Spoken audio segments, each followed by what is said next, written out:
Hello बच्चों, चलिए प्रश्न को समझते हैं तथा पढ़ते हैं।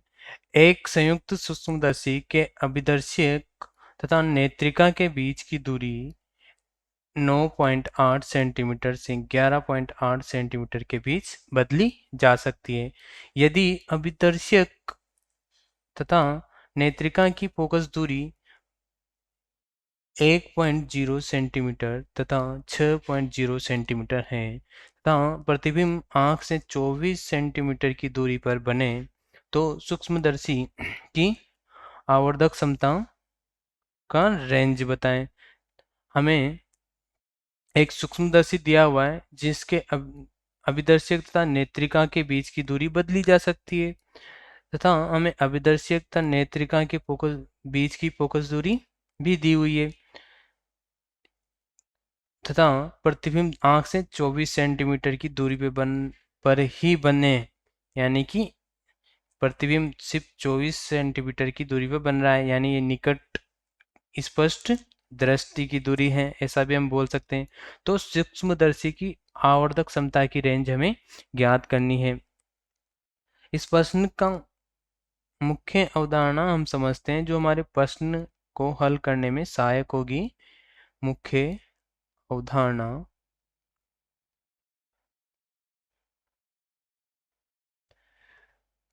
जैसा कि हम जानते हैं कि संयुक्त सूक्ष्मदर्शी के लिए, माफ कीजिए ये वाला कि नहीं, कि संयुक्त सूक्ष्मदर्शी के लिए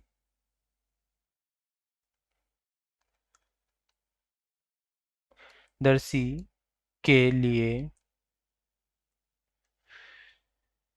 नली की लंबाई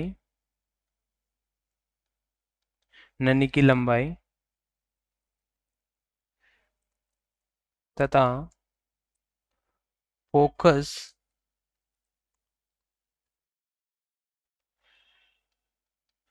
फोकस दूरी के रूप में आवर्धन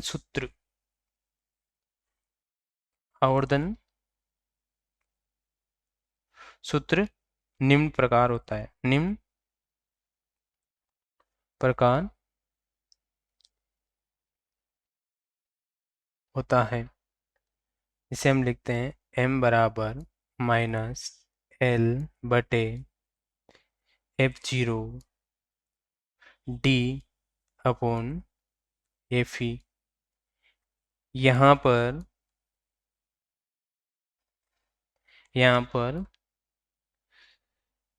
L नली की लंबाई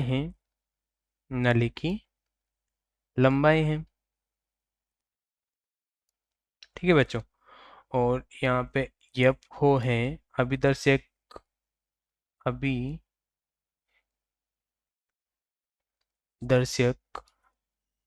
लेंस की फोकस दूरी है, तो F से पता चल ही रहा है। और ये Fe जो कि नेत्रिका या नेत्र लेंस की फोकस दूरी, ये मैंने नेत्रिका लिख दिया और F से पता चल ही रहा है आपको कि ये फोकस दूरी है नेत्रिका लेंस की, ठीक है। और क्या बच गया, D। D बराबर होता है हमारा स्पष्ट दृष्टि की दूरी, और इसे प्रतिबिंब की दूरी भी लिख देते हैं, V भी होता है, ये स्पष्ट दृष्टि की दूरी होती है, स्पष्ट दृष्टि की दूरी, ठीक है। तो हमने मुख्य अवधारणा में लिखा कि संयुक्त सूक्ष्मदर्शी के लिए नली की लंबाई तथा फोकस दूरी के रूप में जो आवर्धन सूत्र होता है ये निम्न प्रकार दिया जाता है, जो कि होता है m बराबर -L/F0 तथा d अपॉन Fe। अब हम इस सूत्र का प्रयोग करके हम तथा दी हुई मानों के आधार पर गणना करके हम सूक्ष्मदर्शी की आवर्धक क्षमता की रेंज का पता लगाएंगे, ठीक है। चूंकि हमें दिया हुआ है कि सूक्ष्मदर्शी के दोनों लेंसों के बीच की दूरी बदली जा सकती है, अर्थात जो हमारा यल है यह बदला जा सकता है 9.8 सेंटीमीटर से 11.8 सेंटीमीटर तक। अर्थात अगर हम बोलें तो यल का न्यून मान, एल का न्यून मान कितना होगा? 9.8 सेंटीमीटर। तथा एल का अधिकतम मान, अधिकतम मान कितना होगा? 11.8 सेंटीमीटर। अगर हम देखें अवधारणा के इस सूत्र से, जिसे मैंने समीकरण 1 लिखा है, तो आवर्धक समता डायरेक्ट प्रोपोर्शनल, यानी कि आवर्धक जो समता है ये समानुपाती होती है लंबाई के। इन तो आवर्धन समता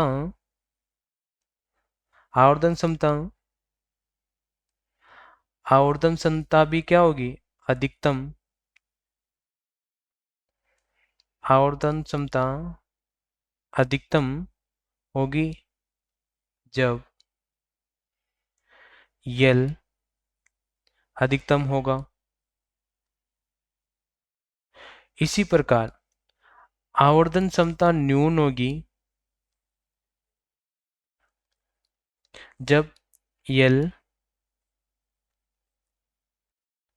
न्यून होगा। अब हमारे पास यम अधिकतम यानी कि आवर्धन समता का अधिकतम मान और न्यूनतम मान आ जाएगा। तो हमारे पास आवर्धन समता की रेंज आ जाएगी। ठीक है, तो हम अब मुख्य उदाहरण में जो सूत्र हमने लिखा है इसकी सहायता से हम एम अधिकतम और एम न्यूनतम की मान की गणना कर लेंगे, यल का न्यून मान और अधिकतम मान लेके। अब हमें क्या क्या दिया हुआ है उसको मैं यहाँ पे लिख लेता हूँ। जैसे हमें दिया हुआ है अभिदर्शकता नेत्रिका की फोकस दूरी दी हुई है, जिसे मैं यहाँ पे लिख रहा हूँ जैसे F0 अभिदर्शक, यहाँ पे अभिदर्शक लेंस की फोकस दूरी कितनी दी हुई है? 1 सेंटीमीटर। तथा नेत्रिका लेंस की फोकस दूरी कितनी दी हुई है? 6 सेंटीमीटर। और हमारा D बराबर है 24 सेंटीमीटर। तो L का मान तो हमारा बदल रहा है तथा L का मान तो हमारा बदल रहा है और M का मान हमारे पास, हम इन सब की मान का उपयोग करके ज्ञात कर लेंगे। तो अब हम किसकी गणना करते हैं? यम न्यून की गणना करते हैं।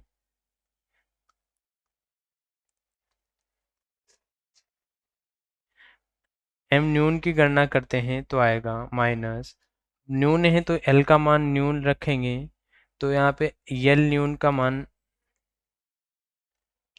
कितना है? 9.8।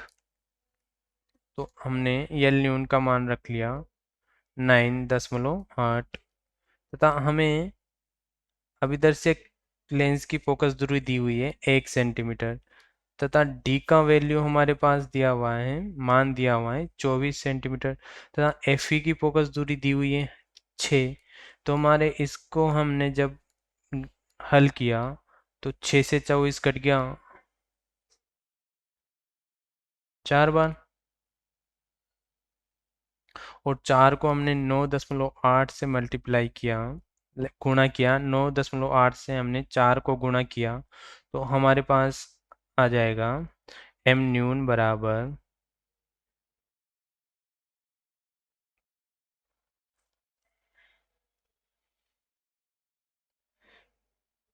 -39.2। ठीक है, अब हम एफ अधिक यम अधिकतम की गणना करते हैं। एम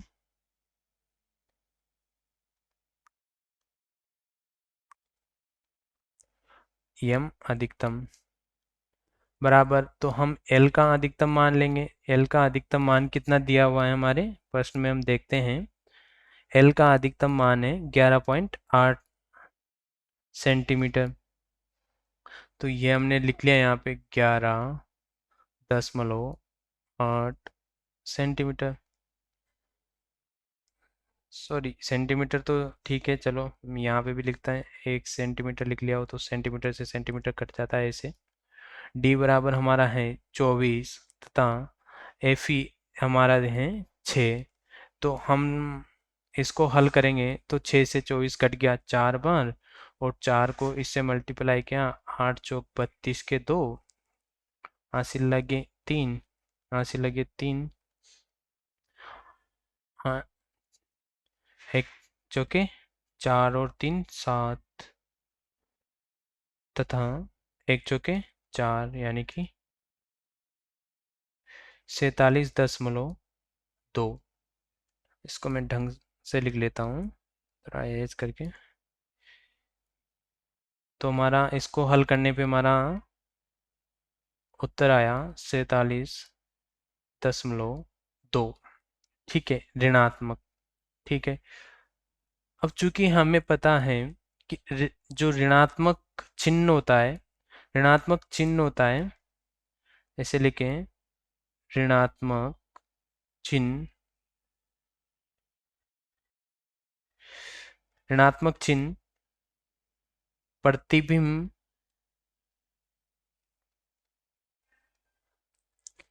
के उल्टा होने को दर्शाता है।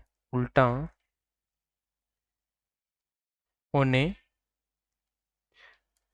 को दर्शाता है। अतः हम जब रेंज की बात करते हैं, अतः हम रेंज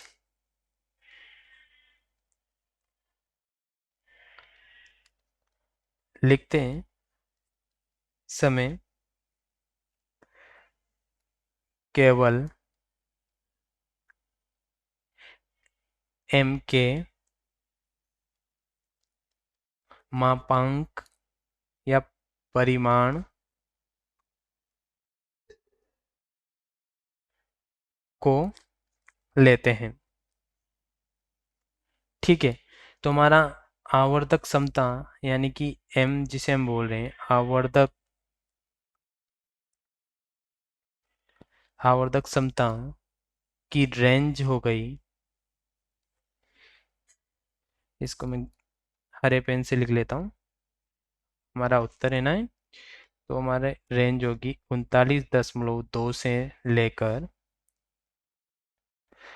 47.2 तक। हमारे प्रश्न में आवर्धक क्षमता की रेंज पूछी थी, तो हमारे आवर्धक क्षमता की रेंज आ गई 39.2, अर्थात हमारे प्रश्न का उत्तर हो गया 39.2 से लेकर 47.2 तक। आशा है आप लोगों को प्रश्न का उत्तर समझ में आया होगा। धन्यवाद।